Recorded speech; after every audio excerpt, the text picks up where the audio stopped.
If you were born with your North Node in Cancer and South Node in Capricorn, you have a soul awareness of being an accomplished leader, being responsible, being someone who knows what it's like to put up serious boundaries and accomplish things. However, your North Node in Cancer is calling you to develop a softer, gentler, more emotional side of yourself, to learn how to cry, to nurture yourself, to connect with kids, and become more open and raw and vulnerable. Let's talk about it in depth and describe this dynamic more.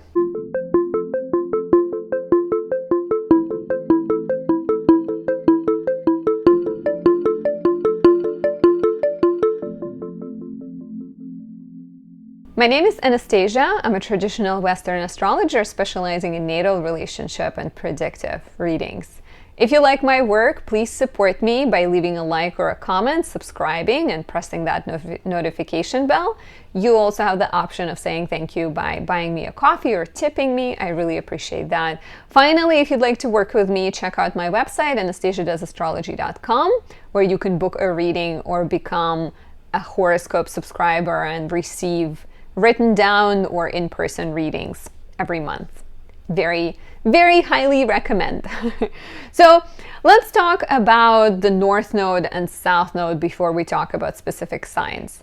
What is North Node and South Node? North Node and South Node are not planets. They're mathematical points of intersection between the lunar orbit and the ecliptic, which is the solar orbit. And whenever we get the new or full moon at those points of intersection, we get eclipses. So North and South Node basically indicate these like major events in life, right? Like eclipses have long been feared and revered, and people sort of still give them a lot of emphasis because eclipses are the times when karmic doors are opening and closing.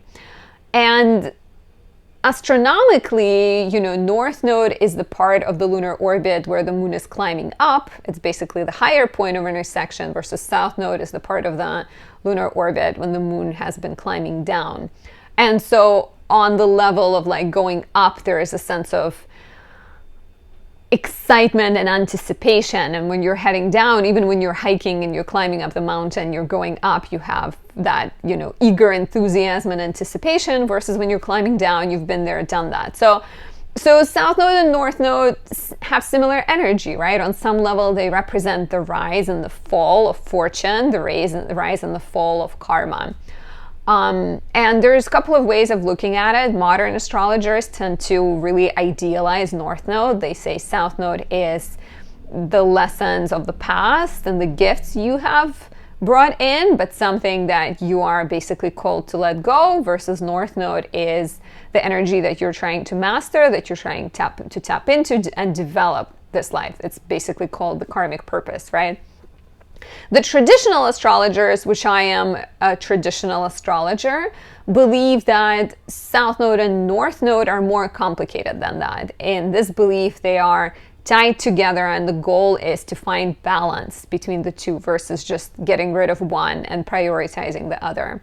There's this similar energy. North Node is the path upward. It's all about, it just by nature has that like eager, hungry, materially driven sort of big, loud energy, right? And it tends to make people hungrier for things that are connected to that North Node, whether that just be the sign or the planet that is conjunct North Node. For example, Lance Armstrong was someone born with Mars conjunct North Node, I believe, and he gained success through using steroids, which is not so good, but he felt that crazy hunger.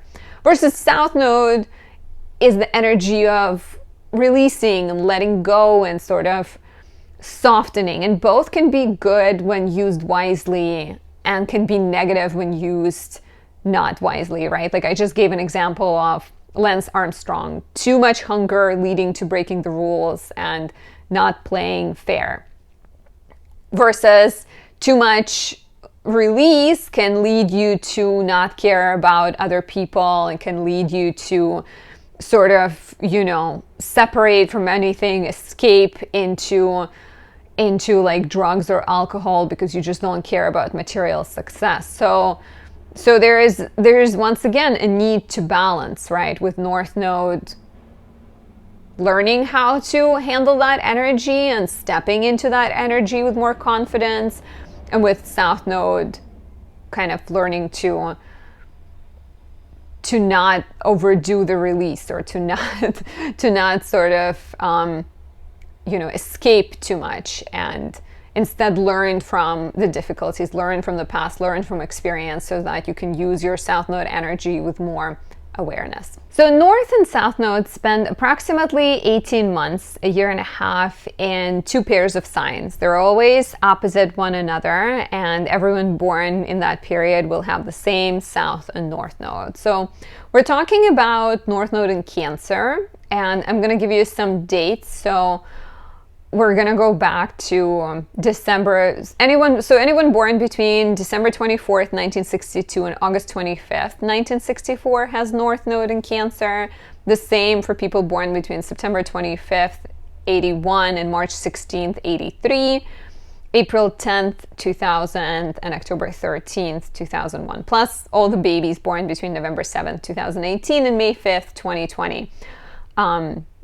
I don't think they can confirm or deny what this means, but they're also in the same group. So these are the people who have it. Some of the famous people that are born with North Node in Cancer are Britney Spears, Sandra Bullock, Marilyn Monroe, Michelle Obama, Hugh Hefner, Johnny Depp, and Brad Pitt.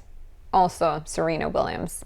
So a lovely crowd to be a part of, right? So we can never talk about North Node without talking about South Node, right? So if you're born with North Node in Cancer, your South Node is in Capricorn, and South Node representing the lessons or something you are quite accomplished at or gifted in, having your South Node in Capricorn suggests that you were born with a history of leadership. You are someone, either in the first half of your life, because North Node tends to mature later when we are in our mid-40s, so we tend to lean into South Node really heavily. But you are likely to be someone who, either in your past lives, you have been the leader of the family, the boss, the president, or even in the first half of your life, you have that sort of know-how and boss-like mentality, right? Whatever the environment, you rise, you are not afraid of working hard. Michelle Obama, right? She is huge when it comes to success of her husband, and she even, I think there's like a quote of hers where they were at a restaurant and there was the guy that worked there was her ex-boyfriend, and they were like, oh, so if you would have married him, you would have been the wife of a chef. And she was like, no, I would have been, like, he would have become the president. So obviously, it's not the exact quote, but she said something like that. And she's like this very powerful woman, I think, behind him. So as a child, you were probably quite mature than your friends, potentially even more mature than adults around you, knowing how to work hard, not shying away from complicated tasks, right? And you're definitely not afraid of challenges. You're kind of very capable, very ambitious, potentially, especially early in life. But at the same time, working hard and accomplishing things can feel less satisfying for you, especially as you keep getting older. It might feel like you are, it's not all that it seems to be. And that's where your North Node in Cancer will come in, where your soul sort of craves softness, and it craves warmth and compassion and nurturing energy that North Node in Cancer can offer. But other talents you have, you're very much a leader who's really good at delegating, and not just someone who wants to control all the power. You know that to be a competent leader, you have to be able to share with other people. And like I said, since North Node doesn't mature for a while, you may be very much like someone who rises to the top very quickly. Now it's getting really dark around me. This light just keeps changing. It was like a few minutes ago, it was totally light and normal. But since we're talking about past lives, you know, it's appropriate. So anyways, you know, very professionally successful, very much early in life going for careers, or if it's not a career, just some type of like boss type energy, or you just have awareness of that. You may also have the Capricornian skepticism and a sense that you really need to, you really need to like establish yourself to have a sense of security. But that doesn't make you happy. Material comforts, financial rewards, they do not satisfy you, because your soul's journey is about exploring Cancerian traits, and that is emotional awareness, that is, you know, vulnerability, that is like learning to share your true feelings, connect with your heart, right? Learn to relax, learn to create a home for yourself. Very much common thing that is seen with people with this placement is like eventually as they get older, they really like to cook potentially, or to buy plants, or to make their space more cozy, right? You end up wanting to nest. A lot of it shows up in relationships, of course, where let me get some light. Let there be light. So a lot of it, like I said, shows up in relationships where maybe you don't show the other person who you truly are, because you have that, either it's like inner fears, right? Or just like a fear of being too vulnerable, a fear of like letting somebody in. So you might really just like take a while to open up. But like, of course, once you commit, you're very committed. But it's still, I think, being vulnerable and sharing how you truly feel is hard for you. And that's where a lot of the lessons lie. It's like once you kind of love yourself and you know who you are and you're emotionally supportive of yourself, you become less afraid to show the other person who you truly are. And you may need to learn how to cry. You may need to learn how to talk about feelings. You may need to explore those kind of things. You know, children can be really huge teachers for you. Becoming a parent, connecting with kids, sort of, you know, nurturing them, getting hugs from them, becomes very important for you. And then as you tap into this warm and soft energy and like receptive and sort of, you know, not always being the one who solves every problem, like waiting for your partner to do it, waiting for your partner to give you reassurance, you will become a better leader too, because then a lot of your satisfaction will come not from the paycheck, but it will instead come from a sense of the job well done, a sense of accomplishment. So, you know, dating Cancers might be a good kind of, or watery people could be really good for you. Of course, initially it might feel uncomfortable and you might sort of feel more at ease with people who are Saturnian, Capricorns, Aquarians, or anyone with like a strong Saturn in their chart, conjunct their sun or on their ascendant.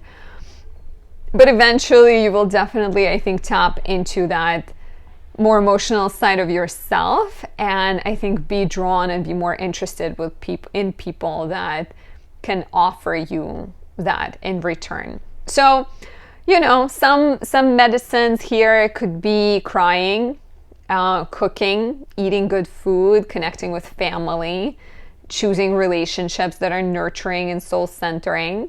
And then if you feel like you've overdone it, feed your Capricorn energy, go be the boss, you know, handle items on your to-do list, accomplish your goals, but keep in mind that you cannot be just accomplished and feel a sense of satisfaction if your soul is not taken care of. If your soul is not getting the hugs it needs, then it's not going to feel as fulfilling. I hope you've enjoyed this video. Let me know how this resonates in the comments below. Tell me how old you are. Have you mastered your Cancerian North Node, or are you still working on it? I'd love to know. I'll talk to you soon. Bye.